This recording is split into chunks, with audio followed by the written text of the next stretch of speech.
എന്തുട്ടിനാ വെളിയിൽ പോണ ഡ്രസ് എടുത്തിട്ട്? അതെ, ഞങ്ങളെ മീൻ പിടിക്കാൻ പൊക്കോട്ടെ. മീനിനെ പിടിക്കാനാ? ആരൊക്കെ? ഞാനും ചേച്ചിയും അച്ഛനും. അച്ഛൻ എപ്പോഴാണ് ഇങ്ങനത്തെ പൂതിയൊക്കെ തുടങ്ങിയത്? ഓ, അപ്പൊ അച്ഛനാണല്ലേ ഡ്രസ് മാറാൻ പറഞ്ഞത്. എന്നാ കുഴപ്പമില്ല. കല്ലുവേ, ഞങ്ങളൊന്ന് പുഴവക്ക് വരെ പോവാണ്. എനിക്കറിയാം, കുട്ടിയോട് സ്വൈരത തരുന്നില്ല അല്ലേ, അതുകൊണ്ടല്ലേ ഇങ്ങനെ ഓരോരുത്തടുത്ത് പോണത്. സാരില്ല, നീ ഒന്ന് ഉഷാറാവണവരെ ഞാൻ മാനേജ് ചെയ്തോളാം. അല്ല, മഞ്ജു എവിടെ? ഞാനിവിടെ ഉണ്ട് അമ്മേ. ഇവിടെ ഒളിച്ചു നിൽക്കായിരുന്നു അല്ലേ? അതെ, അമ്മ എന്ത് പറയുന്ന അറിയില്ലല്ലോ, അതുകൊണ്ടാണ്. ഞങ്ങള് പൊക്കോട്ടെ അമ്മേ. ഓ, ഡ്രസ്സൊക്കെ ഇട്ട് കഴിഞ്ഞിട്ടാണ് രണ്ടിന്റെയും ചോദ്യം. പോയിട്ട് വാ, വേഗം വായോ, എനിക്ക് വലിയ മീനെ പിടിക്കാനുള്ളതാണ്. അയ്യടാ, വലിയ മീനെ പിടിക്കണതേ നീയല്ല, ഞാനാണ്. അതെന്താ, ഞാൻ വലിയ മീനെ പിടിച്ചാല്? തുടങ്ങിയില്ലോ രണ്ടും കൂടി നാഗവല്ലി കളിക്കാൻ. നിങ്ങൾക്ക് പോണോ വേണ്ടയോ? പോണം. എന്നാല് അച്ഛന് സ്വൈരത കൊടുക്കണം ട്ടാ, വഴക്കിടാണ്ട് ചെന്നോളൂ. ഞാനല്ല, ഇവളാണ് വഴക്കിട്ടത്. അല്ല, നീയാണ്. മതി, വഴക്ക് മതി, ഞാൻ ഒറ്റയ്ക്ക് പൊയ്ക്കോളാം. അയ്യോ ചേച്ചി, അച്ഛൻ പോണു. ഞാൻ വഴക്കിടണത് നിർത്തിയച്ചാ. ഞാൻ എപ്പോഴേ നിർത്തി. ഇനി കൊണ്ടാവാ. ഓ, അങ്ങനെ വഴിക്ക് വന്നൂലോ കുട്ടിയോള്. വായോ, പോവാ. ആദ്യം പോയിട്ട് ചൂണ്ട എടുക്കാട്ടാ. ഓക്കേച്ചാ. മക്കളെ, അവിടെ ചെന്നിട്ട് തമ്മിത്തല്ലല്ലേ ട്ടാ.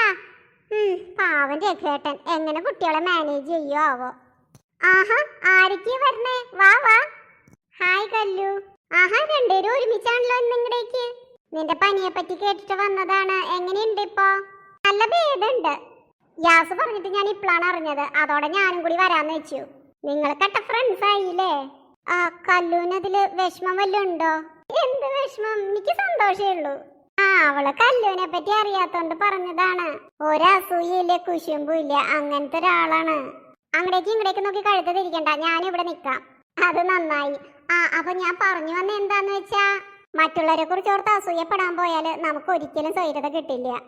അത് ശരിയാണ്. ഇക്കയും എപ്പോഴും അതന്നെ പറയും. ഇക്ക എന്തിട്ട് പറയാറ്? നമുക്ക് ഈ ലോകത്ത് കിട്ടാത്ത പലതും ഒരുപാട് പേർക്ക് ഉണ്ടാവും. അതൊക്കെ കണ്ടിട്ട് അസൂയപ്പെടാൻ നിന്നാല് നമ്മള് വിഷമിച്ച് ആരോഗ്യം കേടാക്കുന്നേ ഉള്ളൂ, വേറെ ഒരു ബലവും ഇല്ല. അത് സത്യാണ് കേട്ടാ. വായിക്കാറില്ലെങ്കിലും ഇക്കയ്ക്ക് നല്ല അറിവല്ലേ. അനുഭവ ജ്ഞാനം കൊണ്ടാണ്. എന്റെ ഇക്ക കുട്ടിയിലെ ഒരു കിടപ്പാടം കൂടി ഇല്ലാണ്ട് ഒരുപാട് കഷ്ടപ്പെട്ടിട്ടുണ്ട് അത്രേ. പിന്നെ പച്ച പിടിച്ചത് ഗൾഫിൽ പോയതിന് ശേഷാണ്. ഗൾഫ് ഒരുപാട് പേരുടെ ജീവിതം രക്ഷപ്പെടുത്തിയിട്ടുണ്ട് കേട്ടാ. ഞങ്ങള് ഇഷ്ടം പോലൊന്നും സമ്പാദിച്ചിട്ടില്ല, എന്നാലും അടച്ചുറപ്പുള്ള നല്ലൊരു വീട് സമ്പാദിച്ചു, കാറ് സമ്പാദിച്ചു. അത്യാവശ്യം ഒരു ബിസിനസ് തുടങ്ങാനുള്ള പൈസ എങ്ങനെയെങ്കിലുമൊക്കെ സ്വരൂകൂട്ടി വെച്ചിട്ടുണ്ട്. ഇതൊക്കെ തന്നെയല്ലേ സത്യത്തിൽ സ്വർഗം? അതെ അതെ, കേറി കിടക്കാൻ കിടപ്പാടില്ലാത്ത എത്രയോ ആളുകളുണ്ട് ഈ ലോകത്ത്.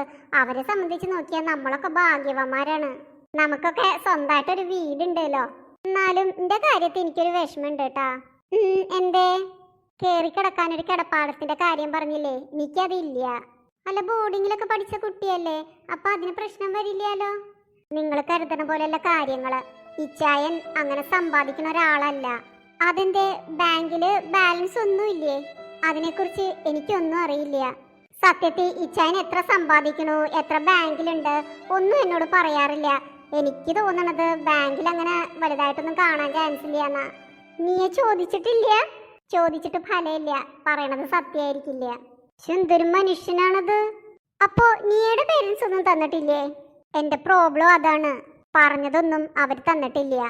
സ്ത്രീധനം കൊടുക്കണമെന്നൊന്നും ഞാൻ പറയില്ല, എന്നാലും നീയുടെ ഷെയർ നീയേക്ക് തരണ്ടേ?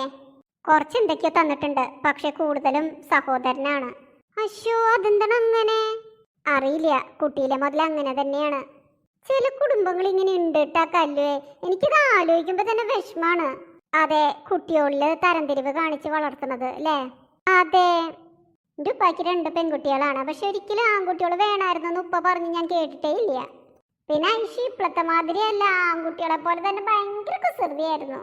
ഐഷു? ഓ, അത് നീക്ക് അറിയില്ലല്ലോ. യാസുവിന്റെ അനിയത്തിയുടെ പേര് ഐഷു തന്നെയാണ്. ഓ, ഞാൻ കൺഫ്യൂഷനിലായിട്ടാ. ഇവിടുത്തെ കുഞ്ഞില്ലേ, ഞാൻ അതിനെ പറ്റിയിട്ടാണ് വിചാരിച്ചത്.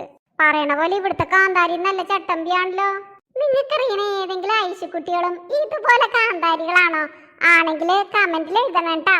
കുഞ്ഞിക്കാട്ടന് ഇഷ്ടാവണുണ്ടെങ്കിൽ ഒന്ന് ലൈക്ക് ചെയ്തേക്കൂ, ഷെയർ ചെയ്യാനും മറക്കരുത്. പിന്നെ